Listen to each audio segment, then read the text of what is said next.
Let's move into the topic of public safety. Earlier, there was a mention of getting crime under control and education in terms of increasing jobs opportunity.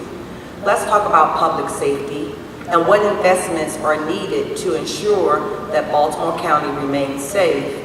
And I'll also add a question that came from the audience with regards to any plans of keeping the current police chief. What investments are needed in Baltimore County to remain safe? And do you have plans on keeping the current police chief? Jim. The answer to the first question is no. The answer to the rest of the public safety issue is the following. We have a really good state's attorney in Baltimore County, and we have a quality police force in Baltimore County. But we can make it better, so let me give you a couple of things that we can do, that we would do under my administration to make it better. First of all, I talked about expanding the body camera program for police officers, and that's critical. Secondly, police training is very, very important, and our police officers don't need to be trained online. Some of them are right now. They need to be trained live in best practices that are adhered to, that are models across the country that deal with de-escalation, that deal with how to deal with people with developmental disabilities, and we need to pick the best and the brightest police officers by recruiting, and need to make sure that they have that type of training. We also need more police officers. But when we recruit more police officers, we need to do it letting them know that if they want to pursue a college education while they're on the force or go to graduate school, the county is going to match dollar for dollar, at least dollar for dollar, the money they be willing to put in, because the best police officer is a more educated police officer. I also want to add, in addition to the police officers we have in Baltimore County, I'd like to add about 15 or 16 more. I'd like to spread them out over the areas in Baltimore County and have at least four of them in the Northwest Corridor. And the point is routine patrols. Routine patrols are virtually non-existent in Baltimore County now. We need to add routine patrols so people feel like they have a link to the police officers, and that they're checking in on them in their neighborhoods. Where applicable, foot patrols and the communication you have with foot patrols, whether it be in the Liberty Road corridor or other places, are critical. But we need more police officers. We need to make sure they're educated. And at the end of the day, unless we have the live routine training that deals with de-escalation type things, then it doesn't work. It all has to come together. They're like pieces of a pie, and all those things have to come together so we have a better and more professional police force. Thank you. Thank you.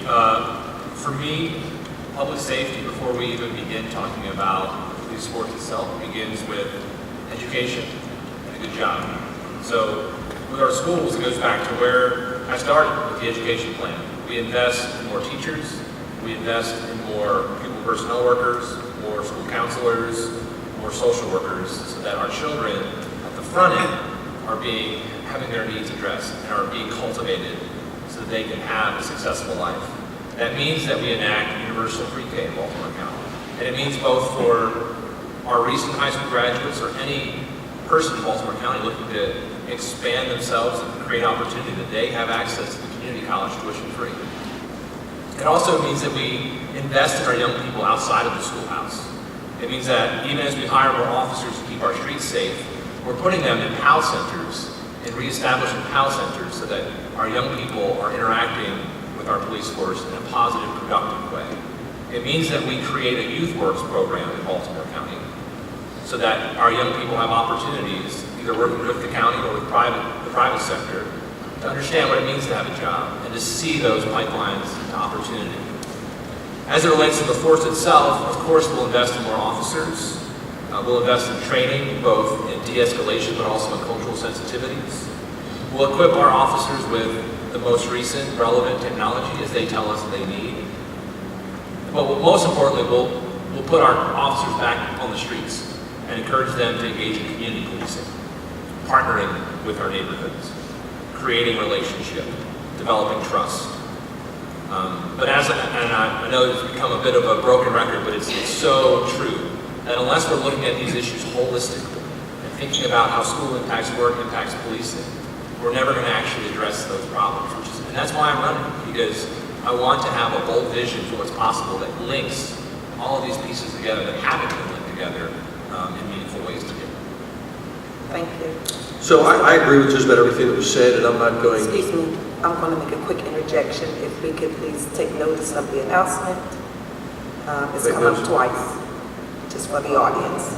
Okay, thank you. I apologize for interrupting you. Just in case it's one of you here at the podium, I need to make sure you saw it. It may have been one of you, yes. So I agree with everything that was said. I'm not going to repeat much. I will repeat that we do have a well-trained, dedicated police force that really do care and want to do the right thing, and we do need more of them. But there's also a couple of other tweaks that we can do. Number one, we need to fine-tune the timing of hiring. So what happens is when a police officer retires, they don't go to fill that spot until after he or she actually retires. So by the time you hire somebody and get them trained, there's a gap of many months. So we need to do a better job of anticipating what's going on in the workforce and being proactive as opposed to being reactive.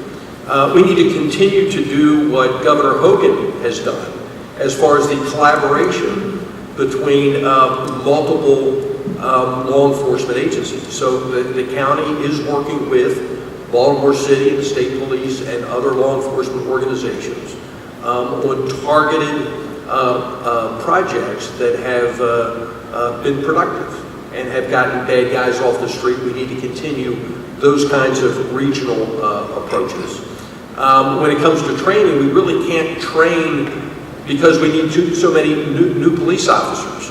The number of patrol men and women have been depleted to the point there's no extra to take the time to do the training. So what has happened over the last couple of years is the county police has created new specialized units, which is fine, but they pull folks from community patrols and they feed them to these specialized units without backfilling taking place. So that the head count, if you will, in our communities is way down.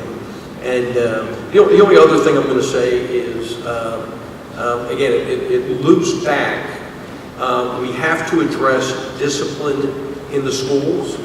We have communities where kids are running amok in the schools, and then they go out in the community and the police officers have to deal with them. I think that if we do a better job of discipline in the schools, that will ease that burden just a little bit. Thank you. Okay, thank you very much. Moving on to our next question. Oh, I apologize. Please forgive me. I'm not going to let you forget me. Absolutely, never. Especially for public safety, we can't forget. Absolutely. I would like to say that we do have one of the better police departments in the nation. It is an incredible police department. It is run well. Are there things we can improve? Of course, there always are. When we talk about our youth, engaging our youth with more recreational opportunities, bringing back police officers to the PAL centers, bringing back the PAL centers, having basketball games, having softball games, having recreation with our officers. And also in recruitment, let's have our police department look more like our communities. Let's have some more diversity throughout our police department as we're recruiting. I think it's extremely important that we do that so that people can relate. Resources, cars, up-to-date technology. We have a mental health crisis team that probably many of you don't really know about, and it is an amazing part of our police department. We're also putting together a crisis team for our school resource officer program, and they will be able to go to any school where they need to be on a moment's notice. And that's something that we're doing moving forward and that I as county executive will do moving forward. Also, I believe that this police chief is only here for a short time. while this administration is here, there will definitely be a new police chief. But I'd also like to take a moment to talk about fire and paramedics. I mean, they are incredibly important. We have a wonderful volunteer fire department and paid fire department, and we need to work on the recruitment of those as well. Volunteers are kind of by the wayside these days. If you look anywhere, in our schools, in our volunteer fire companies, in so many places, our volunteerism is down. And we need to bring that back up. We need to excite people again about being a part of their community and being a part of the solution and not just the problem. So I would say we have an incredible fire department, paramedics, and one of the best police departments in the nation. Thank you. Awesome. Thank you, Vicki. In your comments, you mentioned about recreation, and that is some of our questions from the audience. Let's continue to talk about that. What would be your plans to increase recreational activities for the youth in Baltimore County? And I would start here with you. Sure, thank you. I actually, ironically enough, started the day with a Little League parade, Reynolds-town Little League opening day festivities, and that was wonderful to see the children along with their coaches and families and friends, and what that means. I think back to my time when I played youth Little League here in Baltimore County, and what those volunteers meant to my life, and how that helped sort of set me up for success by having those influences. So we have to find ways to replicate that. When I talk to rec council leaders across this county, we see that unfortunately participation is dwindling. Children are not as active or as interested in these programs as they have been historically. So we have to figure out how do we re-engage our young people. And I think for me that involves investing more in those resources.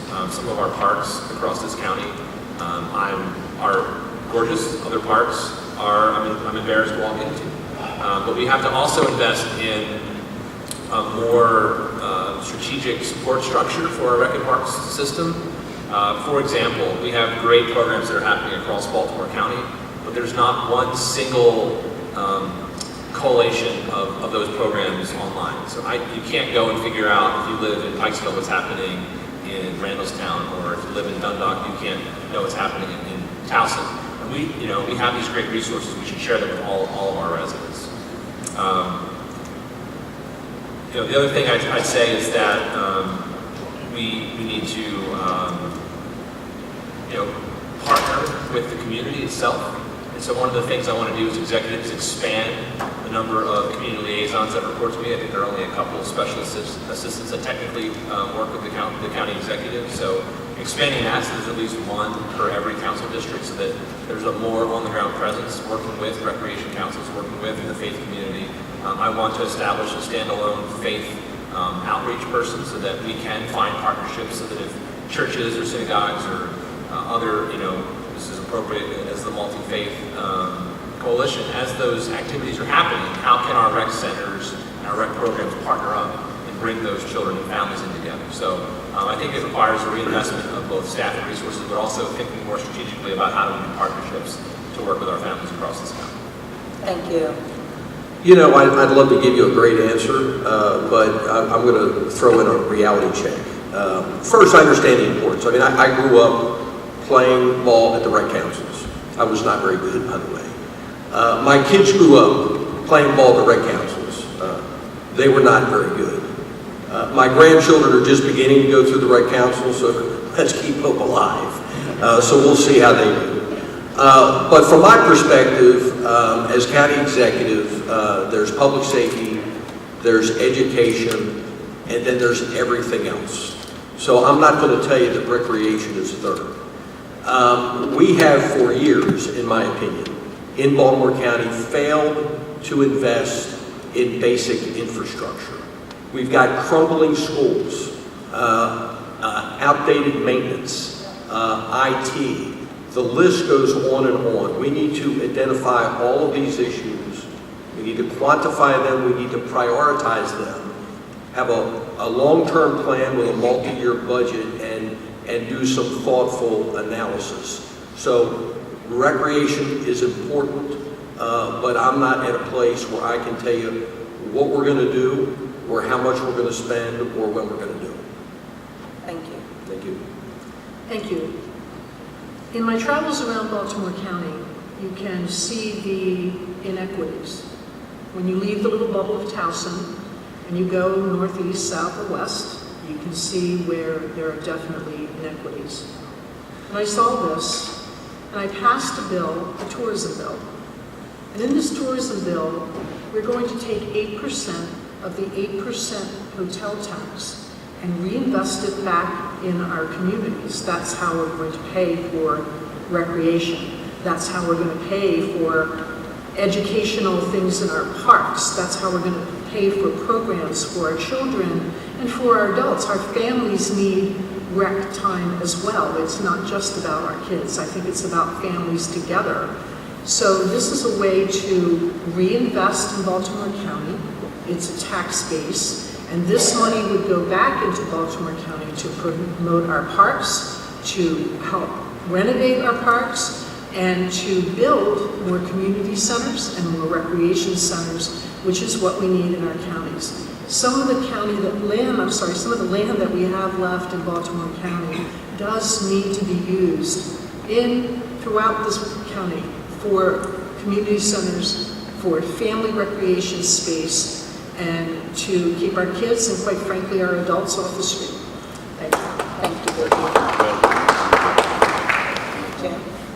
So I think, sometimes we use the word reality check. I think we need a reality check here, which is in Baltimore County, development is eating up open space. We just don't have that much left. I mean, we are landlocked in this county, and overdevelopment, if it continues the way it is, and let's be clear of there is good development, and in my opinion, there is great development, okay? Good development is redeveloping the communities that Johnny O talked about as far as Trade Point Atlantic, and Councilwoman Almond talked about Trade Point Atlantic and the Reisterstown Road Corridor and things like that. But the other type of development is going out into our open space, and whether it's in a perfect example in this community now, I was door knocking last year in the Campfield community. There's an assisted living facility that wants to gobble up 9 or 10 acres and put 65 more homes there. We need to protect every piece of open space that is left in Baltimore County, so there are recreational opportunities for our kids that I also enjoyed when I played Little League. Okay? We need more parks, more ball fields, more open space, more rec centers, and the only way we're going to do it, it's one thing to say it, the only way we're going to do it is to aggressively say no to developers and have a county executive who's going to say no when they want to infringe on that open space, cut down more trees, and pave the county with more concrete. And that has to be essential in your next county executive.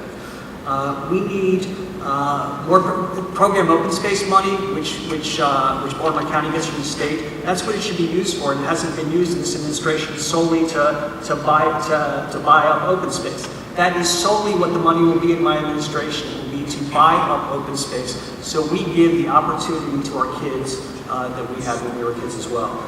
Last thing is, we have a bunch of really neat parks in Baltimore County. Let's not overlook them throughout the county. We need to start doing park cleanups, because as I go across the county, and it doesn't matter what part of the county you're in, there's too much trash on the streets, there's too much debris. I've talked a long time about getting rid of plastic bags, from our county executive and doing what Montgomery County does, and going to paper that's recyclable. But what we need to do is we need to do park cleanups throughout Baltimore County, and we can partner with the interfaith communities, with churches and synagogues and things like that, and have contests and things like that on the weekends, and not do it once or twice, but have a schedule out and engage the congregations and communities at different parks and cleanups across the county. And that's going to create the opportunity for our kids to engage with the outside and be outside the way we were when we were kids, and how we valued fresh air and being outside, and not looking at this handheld device and playing games on the weekends when there are other things to do, which is to enjoy the land that we leave to them, because that's essential. Okay, thank you very much. Another question from our audience. Do you believe in a free 2-year college education for Baltimore County? Yes. Do you believe this is possible? Oh, okay. Yes.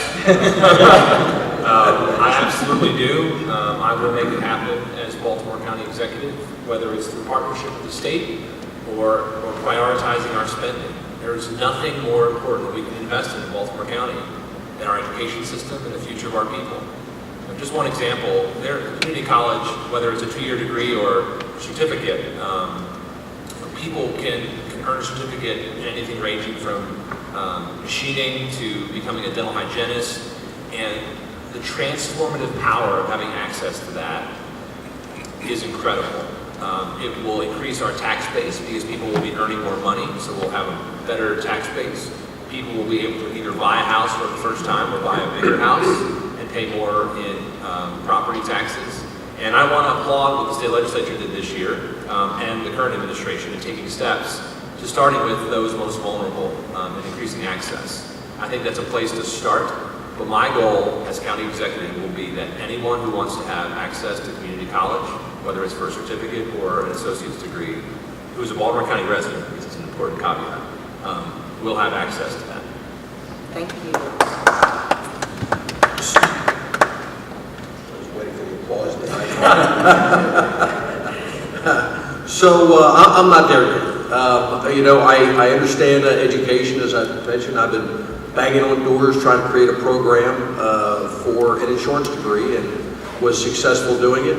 But I'm going to go back to my earlier comment. We have a lot of needs in Baltimore County, and I'm not in a place where I can tell you that free 2-year degree is more important than some of the other priorities that we've talked about this afternoon. Okay, thank you. Vicki? Yes, I think it's an incredible idea, and I think it's just going to take some creativity to figure out how we're going to pay that bill. But I do think that every child should be afforded an education. I met a young woman who goes to what used to be Old Court Middle School. They have a program with LifeBridge Health. And with their other studies, they also do extra sciences. They learn about phlebotomy and the human body. And if they pass that, plus their other studies, they move on to Randallstown High School, and they continue their studies in both regular classes and also through LifeBridge Health, learning more and more, interning at the hospital. And to me, that's a job creator. And when they graduate from Randallstown High, if their grades are good enough, they're guaranteed a job with LifeBridge Health. So to me, it's all about that job creation. And will we be able to create more jobs by giving this free tuition? I think it is a good idea to make the community college accessible to everyone, but I think it's going to take a lot of thought and creativity to figure out how we're going to make that happen. Thank you, Vicki. So we had a forum a while back that I think the three of us participated in that at the Community College of Baltimore County, and my answer now is the same as it was 6 months ago.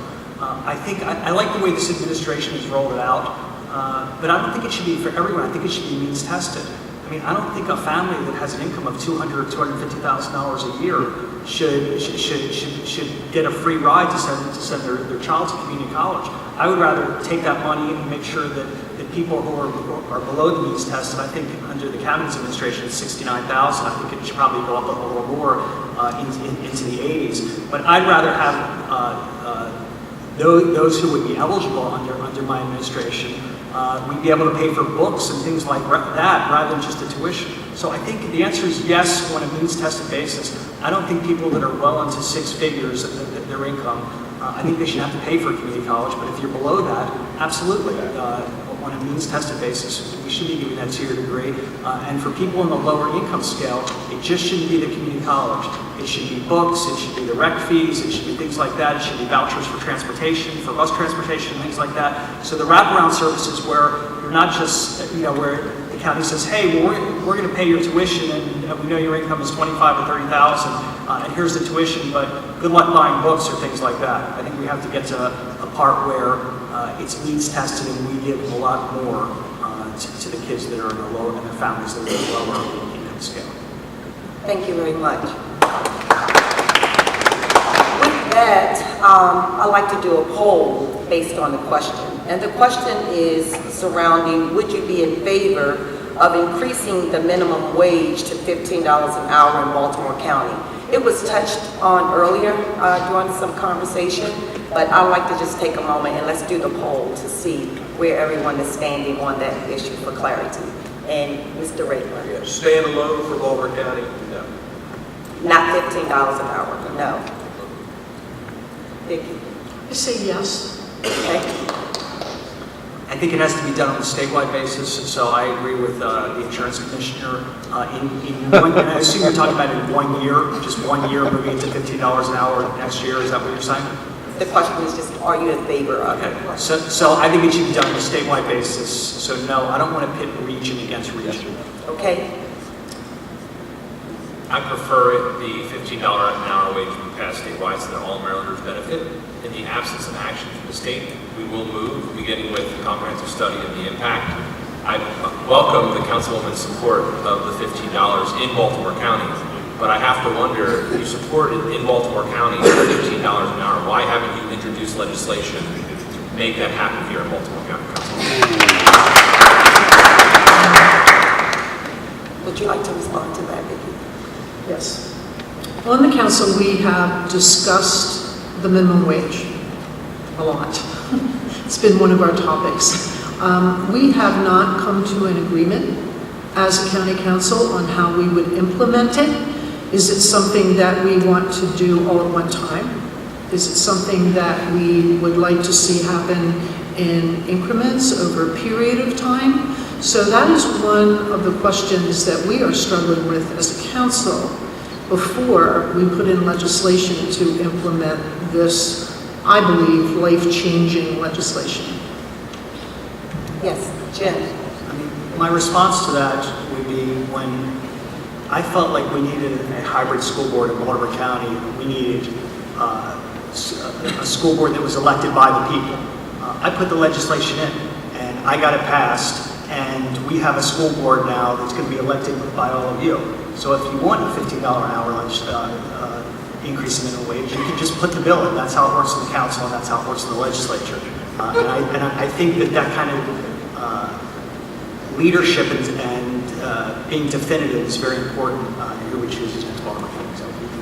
Thank you. I'll give you one more response. It's not exactly how things work in the council. There are 7 of us. There are not hundreds of us. And before we put a bill out, we, as a leader on that bill, we want to make sure that we have gone over every possibility, the pros and cons and the unintended consequences. We often talk together as a team.